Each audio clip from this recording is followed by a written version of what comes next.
श्री स्वामी समर्थ अवधूत चिंतन श्री गुरुदेव दत्त. कसे आहात मंडळी? प्रेरणा फडतरे या यूट्यूब चॅनलवरती आपलं स्वागत आहे. आज मी तुम्हाला ना स्वामींचे अनुभव सांगणार आहे आणि सुरुवात ही माझ्यापासून करते की स्वामी माझ्या आयुष्यात कसे आले, जे स्वामीमय कसं झालं माझं आयुष्य. तर वेळ न घालवता मी माझा पहिला अनुभव तुम्हाला सांगते. श्री स्वामी समर्थ. स्वामी आयुष्यात योग्य वेळ आल्यावरती येतात. योग्य वेळ का म्हणते की स्वामी कोण आहे, देव आहेत की संत आहे, त्यांची स्टोरी काय आहे माहीत नव्हती. म्हणजे लग्नाच्या आधी माझ्या घरी फोटो होता देवाऱ्यात, जो की मी पार्लरमध्ये कामाला होती ना, तिथे त्या काकींनी दिलेला, पण ते कोण आहे ते माहीत नव्हतं. त्यामुळे तो फोटो मंदिरात असल्यामुळे फक्त आई वडील त्याची पूजा करत होते, मी फक्त पाया पडून जायचे. त्याच्यानंतर माझे 2-3 वर्षानंतर लग्न झालं. लग्नानंतर सर्व काही व्यवस्थित सुरळीत खूप साऱ्या गोष्टी होत्या. तर लॉकडाऊनच्या वेळेला एक टर्निंग पॉईंट प्रत्येकाच्या आयुष्यामध्ये असतो, कधी ना कधीतरी होतं. तर लॉकडाऊनच्या वेळेला ना माझ्या मिस्टरांचा जॉब केला आणि मी हाऊसवाईफ असल्यामुळे कुठूनही इन्कमचा सोर्स नव्हता. मग माझे सासू-सासरे गावी असल्यामुळे तिथे आम्ही गेलो गावाला. तर तिथे सासू-सासरे खूप दिवस झालं गावाला राहतात ते. तेव्हा मी खूप चढउतार पाहिलेत. एक दिवशी अशीच अंगणात बसली होती, तेव्हा माझी सासू होती माझ्यासोबत आणि माझी एक मोठी जाव आहे, चुलत मोठी जाव आहे. तर ती आली आणि आम्ही गप्पा मारत, असंच सहज गप्पा मारता त्या मला बोलल्या, तू स्वामी समर्थांचं पारायण का नाही करत? तर पारायण काय असतं, कसं करायचं हे मला काय माहीत नव्हतं. त्यांनी मला सांगितलं की असं असं पारायण कर, तुझी काही इच्छा असेल तर ती पूर्ण होईल, काय प्रॉब्लेम असतील तर ते दूर होतील, असं त्यांनी मला सांगितलं. की सारामृतचं 7 दिवसाचं पारायण तू कर, बघ तुला नक्की अनुभव येईल. स्वामींबद्दल त्यांनी भरपूर काही गोष्टी मला सांगितल्या.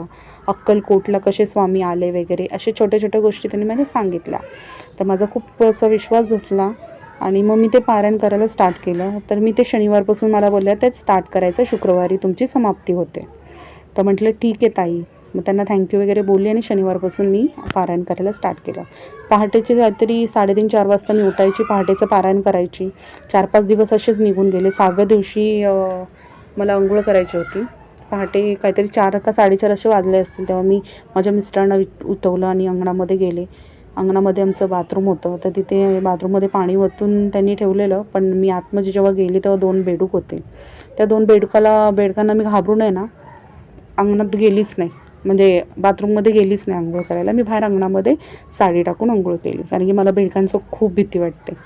तर तिथून मग मी आतमध्ये आली. आतमध्ये मिस्टर झोपले आणि मी माझं पारायण वाचायला स्टार्ट केलं. तर माझ्या त्या पारायणाचं जे मी ग्रंथ ठेवलेला होता, तर तिथून 2 बेडकं निघाली अचानक. तेव्हा मी खूप पटकन दचकले. म्हटलं मी बाथरूममध्ये होते म्हणून मी घाबरले, म्हणून मी बाहेर अंगणामध्ये अंघोळ केली. आणि हे चक्क मी ग्रंथ वाचते तेव्हा पाठाच्या इकडच्या एक साईडला एक आणि इकडच्या एक साईडला एक होते. ते पण छोटे नाही, मोठे मोठे होते. पण मला उठता येत नव्हतं, कारण की पारायण करताना कोणाशी बोलायचं नसतं, कोणाला आवाज द्यायचा नसतो, हालचाल करायची नसते. तुमचं कंटिन्यू तुम्ही वाचायचं असतं, म्हणजे असतं, उठायचं नाही, नाहीतर ते मोडलं जातं. तर म्हटलं मग आता काय करू? तर स्वामींचं नाव घेतलं मनापासून आणि मी डायरेक्ट पुस्तकांकडे बघितलं, त्यांच्याकडे अजिबात बघितलं नाही. कंटिन्यू वाचत गेली. त्याच्यानंतर माझं पारायण स्टॉप होणारच होतं, तेवढ्यात ते 2 बेडूक गायब. माझं पारायण केलं, मी पाया वगैरे पडले आणि त्याच्यानंतर मी इकडे तिकडे अख्ख्या घरात ते बेडूक शोधले. माझ्या मिस्टरांना सांगितलं, सगळीकडे शोधलं, कोपरा शोधला, पण एकही बेडूक मला तिथे भेटला नाही. पण त्याच्यानंतर काहीतरी 7व्या दिवशी माझं पारायण समाप्ती झाली. परत नंतर काहीतरी 8व्या दिवशी आहे ना माझ्या घरी आहे ना 3 जण आलेले, दारामध्ये आलेले. म्हणजे 2 लेडीज होत्या आणि एक तृतीयपंथी होते.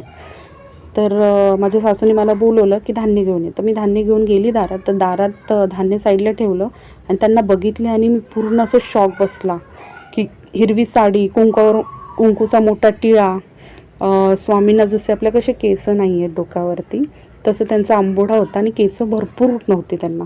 कान मोठे होते, त्यांच्या कानामध्ये होते ते असे टॉप्स टाईपमध्ये असतात ना, तसं काहीतरी घातलेलं त्यांनी. मंगळसूत्र होतं, घरघूर काय काय असं त्यांनी घातलेलं असतं, एकदम पूर्वीच्या बायका कशा घालायच्या तसं. तर त्यांच्या पायाचे तोडे जे असतात ना, म्हणतात लहान मुलांना ते कसे घालतात तसं मोठ्यामध्ये चांदीचे असे भरगच्च 2 होते. आणि त्यांना आतमध्ये बोलवलं. त्यांना आम्ही धान्य वगैरे दिलं आणि चहा दिला. तर ते घरात कोणाशी काय बोलले नाहीत. आणि मग आम्ही ना त्यांना दक्षिणा दिली आणि त्यांचे आशीर्वाद वगैरे घेतले आणि मग ते तिघंही निघून गेले. ते तर आजपर्यंत मी त्यांना बघतच होते. नंतर मी आतमध्ये आले. माझे मिस्टर मला बोलले की प्रेरणा तुला ते स्वामींसारखे नाही का दिसले? जसं मला वाटलं की ते स्वामी आहेत तसं माझ्या मिस्टरांना सेम तेव्हा वाटलं. त्यांच्या पण डोळ्यात पाणी आलेलं तेव्हा. तर हा माझा अनुभव होता की स्वामी माझ्या घरी स्वतः आले असं मला मनापासून वाटलं. खूप खूप तेव्हा मी खूप रडले की स्वामींनी माझ्या घरात येऊन गेले आणि ते जसे आलेले म्हणजे स्वामींचा जसा ते एक फोटो आहे माझ्याकडे सेम तसेच दिसत होते. मी ह्या व्हिडिओच्या लास्टला आहे ना तो फोटो सेंड करते, तो तुम्ही बघा सर्वांनी. आणि हा माझा अनुभव इथेच संपवते. तर अजून खूप सारे अनुभव तुम्हाला ऐकायचे असतील तर तुम्ही मला फॉलो करा, सबस्क्राईब करा, लाईक करा. थँक्यू. श्री स्वामी समर्थ. जय जय स्वामी समर्थ.